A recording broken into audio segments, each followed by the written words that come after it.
Yo, what's good, Rams house? I need every single one of you to stop and listen because Adam Schefter just went live on ESPN with breaking news that could define the future of this franchise for the next decade. About 15 minutes ago, Schefter reported that Anthony Richardson and the Los Angeles Rams are in the final stages of completing a trade that would bring the former 4th overall pick from the Indianapolis Colts to SoFi Stadium. He said GM Les Sneed and head coach Sean McVay have been in active discussions with the Colts, and that a deal could be announced within 24 to 48 hours. Anthony Richardson, learning behind Matthew Stafford in Sean McVay's offense at SoFi Stadium. This is the smartest move the Rams could possibly make right now. Let me explain why. Matthew Stafford is 38 years old. He just won the NFL MVP with a historic 46 touchdown season. He led the Rams to the NFC Championship game. He's playing the best football of his career, but Father Time is undefeated, and the Rams know it. Hey, what's up everyone? Real quick before we get into everything, that like button is literally what determines if this reaches hundreds or thousands of fans. Takes 1 second, but makes a huge impact on the channel's growth. Just smash that like button right now. It's the easiest thing you can do, but honestly, the biggest way to support this content.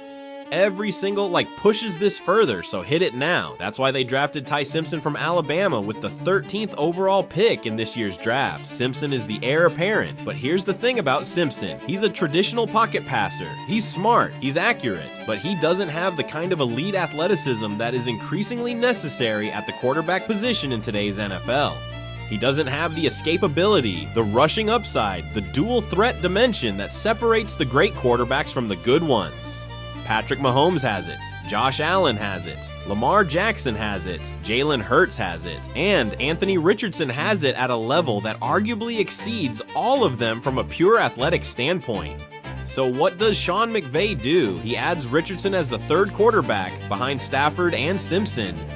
But unlike a typical third-string QB who's just a camp body, Richardson is a weapon. He's 6'4", 244 pounds with a 4.43 40. McVay, who is one of the most creative offensive minds in football, could design specific packages around Richardson's unique athleticism. Short yardage runs, read option plays, deep play action shots where Richardson's cannon arm and running threat create impossible choices for defenses. You're essentially adding a Swiss Army knife to an offense that already has Puka Nacua, Devontae Adams, Kieran Williams, and Stafford. And the real genius of this move is the long-term vision. Les Sneed is famous for his F them picks philosophy. He's always willing to trade draft capital for proven talent. But this is the opposite. He's acquiring a former top 4 pick for essentially nothing because Richardson's value has cratered. Albert Breer of Sports Illustrated reported that it wouldn't have taken much to get Richardson in a trade. We're talking about a late-round pick for a 23-year-old with the most exciting physical profile of any quarterback in the league. Richardson's situation is well documented. He played 15 games in 3 seasons with the Colts. He had 1,114 passing yards with 8 TDs and 12 INTs in 2024, plus 499 rushing yards and 6 rushing TDs. His 2025 season ended before it started with a fractured orbital bone. The Colts signed Daniel Jones to an $88 million extension and declined Richardson's 5th-year option. He requested a trade in February. No team took a flyer on him during the draft, and now his market value is at an absolute floor. That's when Sneed pounces. That's when the Rams make their move. Buy low on a player with elite physical tools and let McVay develop him. Think about the timeline. Year 1, Richardson sits behind Stafford and Simpson. He learns McVay's system. He works on his mechanics. He addresses the turnover issues that plagued him in Indianapolis, the 12 interceptions and 7 fumbles. He has 0 pressure. No one expects him to play. He just develops. Year 2, Stafford potentially retires or reduces his role. Simpson moves up to QB1, and Richardson, now a year into the system, becomes the QB2 who can come in during emergencies or be used in specialized packages. Year 3, if Richardson has developed the way McVay believes he can, you potentially have a franchise quarterback on a cheap contract who adds a running dimension that the Rams have never had. McVay has never had a mobile quarterback. Jared Goff was a statue. Stafford is a pocket passer. Both were excellent in McVay's system, but imagine what that system looks like with a quarterback who can also run the ball. The play-action game, which is already deadly with Nakua and Adams on the outside, becomes unstoppable because defenses have to account for the quarterback keeping the ball. Zone reads, designed QB draws, bootleg passes where Richardson's 4.43 speed creates separation that Stafford and Goff could never generate. It's a completely new dimension of the offense. And let me get specific about the play concepts because this is where it gets really exciting. McVay's offense is built on outside zone runs and play-action passes off those runs. The outside zone creates horizontal movement that stretches the defense sideline to sideline. When you add a quarterback who can keep the ball on a zone read, you're adding a vertical dimension to a play that was previously only horizontal. Think about it. Kieran Williams takes the outside zone handoff. The defense flows with him. But Richardson, who is reading the backside defensive end, sees that the end has crashed inside to take away Williams. Richardson pulls the ball and runs to the opposite side of the field where there is nobody, 20 yards, first down, and the defense is left standing there wondering what just happened because they've never had to account for that kind of athleticism from a Rams quarterback. Or think about the bootleg game. McVay loves running bootlegs where the quarterback rolls out after a play-action fake. With Stafford, those bootlegs are effective because Stafford can throw on the move, but Stafford isn't a threat to run the ball on a bootleg. Defenses know he's going to throw. With Richardson, the bootleg becomes a true double threat.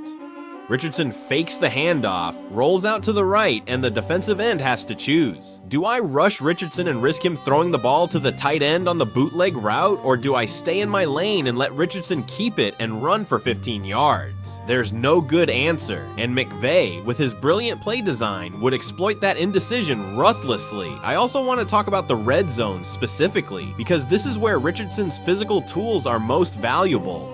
Inside the 10-yard line, the field compresses. Passing windows get smaller, defensive backs play tighter coverage, and for a pocket passer like Stafford, scoring touchdowns in the red zone requires pinpoint accuracy into tight windows. But with Richardson, you don't need pinpoint accuracy. You just need Richardson to line up under center, fake a handoff to Williams, and run the ball himself. At 6'4", 244 pounds, Richardson is bigger than most linebackers in the NFL, and he's running a 4.4340. Imagine that combination on a quarterback sneak from the 2-yard line, or on a designed zone read inside the 5, or on a bootleg where the defense has to respect both the pass and the run. The red zone touchdown conversion rate would skyrocket with Richardson in the package. And let me address the Ty Simpson dynamic because I know people are going to wonder how 3 quarterbacks coexist on one roster. It's actually simple when you think about it. Stafford is the starter. He's the reigning MVP. He's not going anywhere in 2026. Simpson is the heir apparent, the first-round pick who was drafted to eventually take over for Stafford. He's the traditional pocket passer who will learn McVay's system from the sideline. And Richardson is the wild card, the specialized weapon who comes in for specific packages, the emergency backup who has starting experience if something goes wrong, the developmental project who might evolve into something more over time. Each quarterback has a clearly defined role. There's no competition, there's no drama, there's just 3 different players contributing to the team in 3 different ways. And the development angle is fascinating. Think about what Richardson could learn sitting behind Matthew Stafford for a year. Stafford is one of the smartest quarterbacks in NFL history. His ability to read defenses pre-snap, to identify coverages in a split second, to adjust protections at the line of scrimmage is elite. Richardson's biggest weakness has been his decision-making and his ability to read NFL defenses. Having Stafford as a mentor, watching him in film sessions, listening to him explain why he made certain throws and avoided others, that's the kind of education that you cannot replicate in a classroom. It's on-the-job training from the reigning MVP, and for a 23-year-old who has been struggling to make the leap, that mentorship could be transformational. I also want to talk about what McVay said during the draft about Simpson's development because I think it applies directly to Richardson as well. McVay said he believes in patient quarterback development and letting young quarterbacks learn the system before throwing them into live action. That philosophy is perfect for Richardson, who has been thrown into the fire too early in every stop of his career. In Indianapolis, he was asked to be the franchise quarterback as a rookie with minimal college experience. He wasn't ready, and the pressure crushed him. In Los Angeles, there would be zero pressure. Stafford is the starter, Simpson is the backup. Richardson is the third quarterback who has a specialized role. He can develop at his own pace, fix his mechanical issues, work on his decision-making, and slowly build his confidence without the weight of an entire franchise on his shoulders. And here's the Sneed factor. This is the same GM who traded for Stafford when people thought the Rams were crazy. The same GM who brought in Odell Beckham mid-season. The same GM who traded for Von Miller, Jalen Ramsey, and most recently, Trent McDuffie from the Chiefs. Sneed's entire career has been built on identifying value in the market and acting aggressively when others hesitate. Richardson, at his current trade value, a late-round pick for a former 4th overall selection, is exactly the kind of opportunity Sneed lives for. The downside is negligible. The upside is a franchise quarterback. Richardson told reporters this week, "I just want to work hard and constantly think about my opportunity." That's the mentality of a player who is ready to be coached. And in Los Angeles, under McVay, behind Stafford, without any pressure to start immediately, Richardson would have the ideal environment to rebuild his career. No media scrutiny about being a bust. No fans booing when he throws an interception. Just quiet, focused development under one of the best coaching staffs in football. And let me also address the historical precedent for what the Rams would be doing here. Think about the great quarterbacks who were developed behind established starters. Patrick Mahomes sat behind Alex Smith for an entire year in Kansas City before becoming the starter. Aaron Rodgers sat behind Brett Favre for 3 years in Green Bay. Those weren't wasted years. They were the foundation years. The years where Mahomes learned Andy Reid's system without the pressure of starting. The years where Rodgers refined his mechanics and his mental game without having to win games on Sundays. Richardson would be getting the same kind of developmental runway behind Stafford. He'd have an entire season to learn, to grow, to fix the issues that plagued him in Indianapolis, and to emerge on the other side as a completely different quarterback. And the Rams training staff and sports science operation shouldn't be overlooked either. Richardson has had significant injury issues. The shoulder surgery as a rookie, the orbital fracture in 2025. His body has taken a beating. The Rams have one of the most sophisticated sports science programs in the NFL. They've managed Stafford's body brilliantly, keeping him healthy enough to win an MVP at 37. They've managed Nakua's workload perfectly, allowing him to lead the league in receptions without breaking down. That kind of medical and conditioning support could be exactly what Richardson needs to stay healthy. If the Rams can keep Richardson's body right while McVay develops his mind, the potential is unlimited. I also want to talk about what this means for the Rams' draft strategy going forward. By acquiring Richardson for a late-round pick, the Rams essentially get a third quarterback option without having to spend a premium draft pick on one. They already used the 13th pick on Simpson. They don't need to invest more capital at the position. But Richardson gives them insurance in case Simpson doesn't develop as expected. Think about it.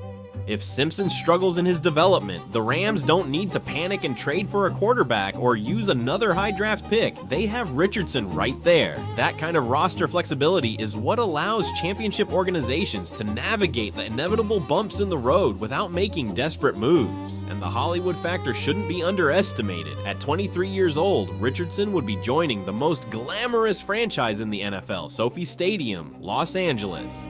The biggest market on the West Coast. If he develops into a franchise QB, the marketing opportunities are endless. And for the Rams, who are always thinking about the brand as much as the product on the field, having a 6'4", 244-pound dual-threat quarterback leading their offense in 2 or 3 years is the kind of visual that sells tickets, jerseys, and excitement. And let me also talk about the NFC West competition, because this trade doesn't happen in a vacuum. The 49ers have Brock Purdy and their established system. The Seahawks are developing Geno Smith's replacement. The Cardinals are rebuilding. Every team in the division is thinking about the future at quarterback. The Rams need to do the same. And while Simpson is the primary plan, having Richardson as a secondary plan is the kind of organizational depth that championship franchises maintain. You don't put all your eggs in one basket at the most important position in sports.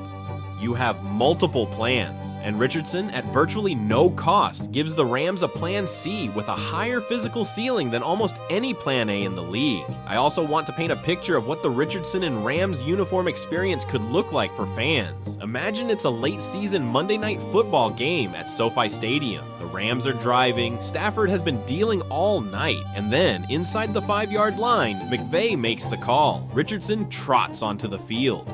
The SoFi crowd starts buzzing because they know something special is about to happen. Richardson lines up under center with Williams behind him. He takes the snap, fakes to Williams, and keeps it himself on a QB power run. He lowers his shoulder. A linebacker tries to bring him down. Richardson runs through him. Touchdown. The crowd erupts, and on the sideline, Stafford is standing there clapping because he knows that play just won the game. And Richardson, standing in the end zone with confetti falling around him, knows that he's finally found a place where his talents are valued and utilized properly. Think about the contrast between that moment and what Richardson experienced in Indianapolis. In Indy, he was the problem. He was the guy who turned the ball over, the guy who got benched, the guy who got hurt. In Los Angeles, he'd be the solution.